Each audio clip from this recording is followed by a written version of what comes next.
నీ విలువ తెలియని వాళ్ళ దగ్గర, నిన్ను చులకనగా చూసే వాళ్ళ దగ్గర దేవుడు నిన్ను ఉంచడు. ఎగ్జాంపుల్, యోసేపుని సొంత అన్నలే అవమానించారు, అసూయపడ్డారు. అందుకే యోసేపుని దేవుడు అక్కడ ఉంచకుండా ఐగుప్తు దేశానికి బానిసగా తీసుకెళ్లి కొన్ని అనుభవాలు నేర్పించి అదే దేశానికి ప్రధానమంత్రిని చేసి పరిపాలించేవాడిగా మార్చాడు. దావీదు విషయంలో కూడా అదే జరిగింది.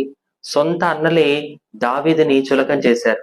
ఆఖరికి కన్న తండ్రి కూడా దావీదుకి విలువివ్వలేదు. అందుకే దేవుడు దావీదుని అక్కడ ఉంచకుండా సమూయేలు చేత అభిషేకించి దేశానికి గొప్ప రాజుగా మార్చాడు. కాబట్టి త్వరలోనే దేవుడు నిన్ను హెచ్చించే సమయం రాబోతుంది. కనుక నీ చుట్టూ జరుగుతున్న పరిస్థితులకి ప్రాధాన్యత ఇవ్వకుండా విశ్వాసంతో ఉండు, విజయం నీదే.